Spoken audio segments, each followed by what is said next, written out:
সারাদিন শুধু ছেনি, হাতুড়ি, ড্রিল মেশিন, ওয়েল্ডিং মেশিনের ঠুকঠাক শব্দ।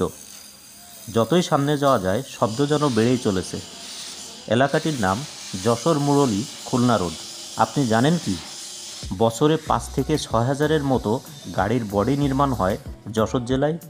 যশোর শহরের মণিহার সিনেমা হল ও কেন্দ্রীয় বাস টার্মিনাল হতে যশোর খুলনা মহাসড়ক ধরে এগিয়ে গেলেই রাস্তার দুপাশে পড়বে অসংখ্য অটোমোবাইল ওয়ার্কশপ।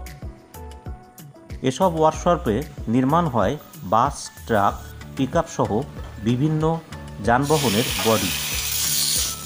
অভিজ্ঞ কারিগর ও কম খরচ হওয়ায় দেশের বিভিন্ন স্থান হতে পরিবহন মালিকরা গাড়ির বডি তৈরি করিয়ে নেন এ অঞ্চল হতে।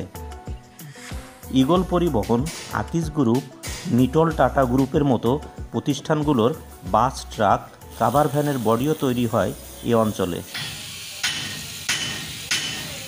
মূলত 50-এর দশকে বাংলাদেশে অটোমোবাইল যাত্রা শুরু হলেও 90-এর দশকে এসে এর ব্যাপক জনপ্রিয়তা অর্জন করে। কেননা সেই সময় ভারত থেকে আমদানিকৃত টাটা এবং অশোক লেল্যান্ডের চেসিস আমদানি শুরু হয় এবং এর ফলে বাংলাদেশে এই বডি তৈরির ব্যাপক প্রসার লাভ করে, যার ফলে বেনাপোলের কাছাকাছি যশোর যেহেতু সীমান্তবর্তী এলাকা, এখানে আপনার মান্নান নামক একজন জৈনিক ব্যক্তি এই বডি নির্মাণের কাজ প্রথমে শুরু করেন এবং তারপর দেখা দেখি আরও অনেকেই এই পেশার সঙ্গে জড়িত হয়।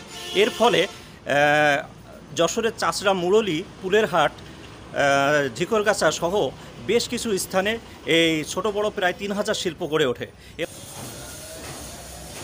দেশের সর্ববৃহৎ স্থলবন্দর বেনাপোল হয়ে দেশের সিংহভাগ মোটর পার্টস পরিবহন সহ এ শিল্পের পণ্য ভারত হতে আসে বলে এ অঞ্চলে প্রায় কয়েক লক্ষ লোক প্রত্যক্ষ বা পরোক্ষভাবে এই শিল্পের সঙ্গে যুক্ত আছে। বাসের বডি নির্মাণে দীর্ঘ 15 বছর যাবৎ কাজ করছেন আশরাফুল আলম বাবু। আসসালামু আলাইকুম বাবু ভাই। ওয়ালাইকুম সালাম। আপনার প্রতিষ্ঠানের নামটা কি? আমার প্রতিষ্ঠানের নাম বাংলাদেশ মোটর ওয়েল্ডিং ওয়ার্কশপ। এটা ঠিকানাটা? এটা ঠিকানা খুলনা রোড, বক্সর প্রাইমারি স্কুলের সামনে। Primary school. কি ধরনের গাড়ির বডি তৈরি করতেছেন আপনারা? এখানে এসি, নন এসি, বাস, ট্রাক, কাভার ভ্যান সব গাড়ি দিয়ে সব ধরনের করা হয়। আচ্ছা, কতদিন যাবত আছেন এখানে? এখানে আমি আজ প্রায় 15-16 বছর। 15-16 বছর যাবত আছেন। ও আচ্ছা, একটা গাড়ির বডি তৈরি করতে আনুমানিক কতদিন লাগে? আনুমানিক 1.5 থেকে 2 মাস লাগে। 1.5 থেকে 2 মাস লাগে। মানে এই গাড়িগুলো আসতেছে কোথা থেকে? কি বাংলাদেশের বিভিন্ন জায়গা থেকে? এগুলো বাংলাদেশের বিভিন্ন স্থানের গাড়ি। আচ্ছা, ধরেন বরিশাল থেকে আসে, পটুয়াখালী থেকে আসে, যশোরের মাহাজনের আছে, বিভিন্ন মাহাজনদের। যদিও বর্তমানে দেশের বাইরে থেকে উন্নত মানের রেডিমেড বাস আমদানি করায় বাসের বডি নির্মাণ অনেকটাই কমে গেছে। তা সত্ত্বেও ট্রাক, কাভার ভ্যান, পিকআপ ভ্যানের বডি তৈরি করতে ঢাকা, সিলেট, কুমিল্লা সহ দেশের বিভিন্ন প্রান্ত হতে মালিকরা আসেন তাদের গাড়ির বডি তৈরি করে নিতে। ভাই কি ধরনের গাড়ির কাজ হয়? মানে কোন কোন মডেল? আইসার, লিলেন গাড়ি, টাটা গাড়ি সব ধরনের কাজ করি আমরা। ও আচ্ছা, এই প্রতিষ্ঠানের বয়স কেমন, কতদিন যাবত? এই ধরেন আপনার 15 বছর। 15 বছর যাবত। হ্যাঁ। আর এই গাড়িগুলো আসে কোথা থেকে মূলত? এই গাড়িগুলো হলো আপনার আমাদের কাজ করি নোয়াখালী, কুমিল্লা, ঢাকা, চিটাগাং, মানে দেশের বিভিন্ন প্রান্ত থেকে আসে? হ্যাঁ, সব জায়গা থেকে আসে। সব জায়গা থেকে আসে। হ্যাঁ। মূলত কি তাদের মানে মালিকরা যারা আছে তারা চেসিসটা দিচ্ছে, হ্যাঁ। আপনারা বডি তৈরি করে দিচ্ছেন? হ্যাঁ। একটা বডি তৈরি করতে কতদিন লাগে? ওই 15 দিন। 15 দিনের মধ্যে একটা বডি তৈরি হয়ে যায়? হ্যাঁ। আচ্ছা, আপনাদের এই প্রতিষ্ঠানের ঠিকানাটা কোথায়? এই প্রতিষ্ঠানের ঠিকানা হলো যশোর মুরলী তারা মসজিদের সামনে। তারা মসজিদের সামনে? হ্যাঁ। আচ্ছা, প্রতিষ্ঠানের নামটা? Jessore body builder. Jessore body builders.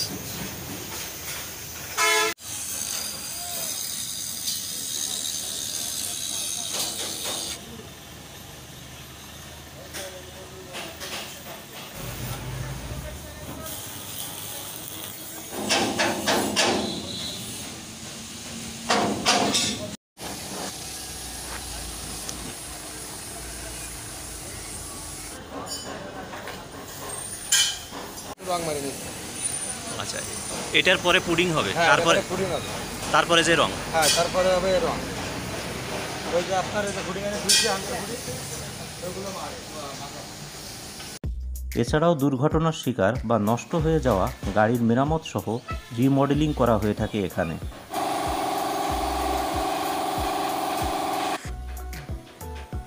সমিতির সাধারণ সম্পাদক বলছিলেন, নতুন পুরাতন মিলিয়ে এ অঞ্চলে প্রতি মাসে প্রায় 400 গাড়ির বডি তৈরি করা হয়। সব মিলিয়ে এ খাতে প্রতি বছর প্রায় 600 কোটি টাকার বেশিও লেনদেন হয়ে থাকে। যাই হোক বন্ধুরা, আজ এ পর্যন্তই। দেখা হবে পরবর্তীতে নতুন কোনো স্থানে নতুন কোনো ভিডিওতে। সে পর্যন্ত ভালো থাকবেন। খোদা হাফেজ।